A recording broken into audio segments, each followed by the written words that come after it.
I'm going to show you how to flood a garden bed or a soil bed using a hose and an old cloth and a rope or an elastic.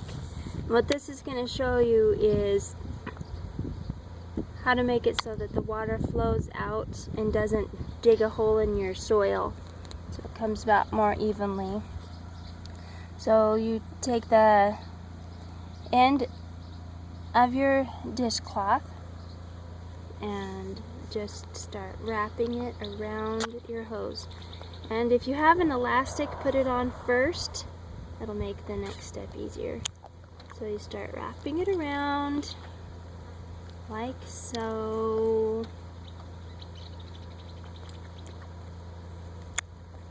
And if you have an elastic on here, you can pull it forward and hold it, wrap it on there to hold it secure. Or all I've got is a old rope right now, so that's what I'm going to use. I'm just going to tie it on here to hold it secure.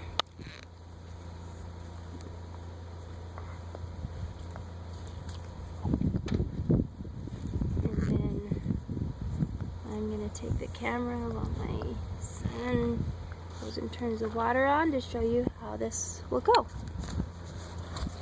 Hey, Joe. So this is the soil bed. Yep, turn it on. I'll show you Joe turning it on. Thanks, Joe. Okay. Here comes the water. And it comes out in more of a gentle fashion than if it was just coming out the end of a hose. It works beautifully. We've used these for 2 years now and love it. We've got rags on the end of all our hoses. So it just goes down, and what we do is then when the water hits the end of the row, then we move the hose to the next row and let it start. And then because this soil is clay, that water will actually, this will be a good watering that'll last a couple of days.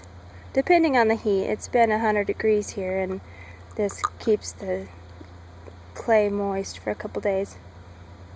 Another trick that I learned from a farmer this last week, an old-time farmer, is that once I've flooded this and gone ahead and flooded all the rest of the rows, if I come back and flood it one more time each row that I've already flooded, it allows that water to soak into that clay even more and saturate it even more, which will let it hold even more, so then I don't have to water quite as often.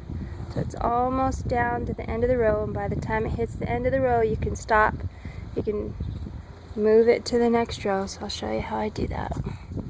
I just flip it over the next one and let it go. And you can see that soil's kind of moist. I did this last night and I'm just doing it again. I'm gonna let it sit. Mostly I'm just doing this again to show you how it works. But these are beds that I'm gonna be planting, so I'm soaking them first so my seeds will germinate well.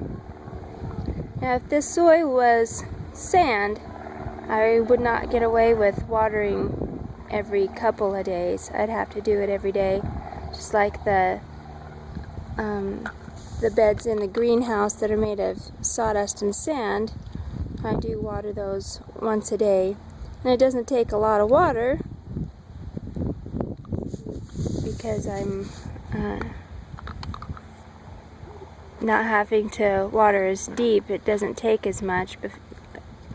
So sand a little bit every day, clay a lot, and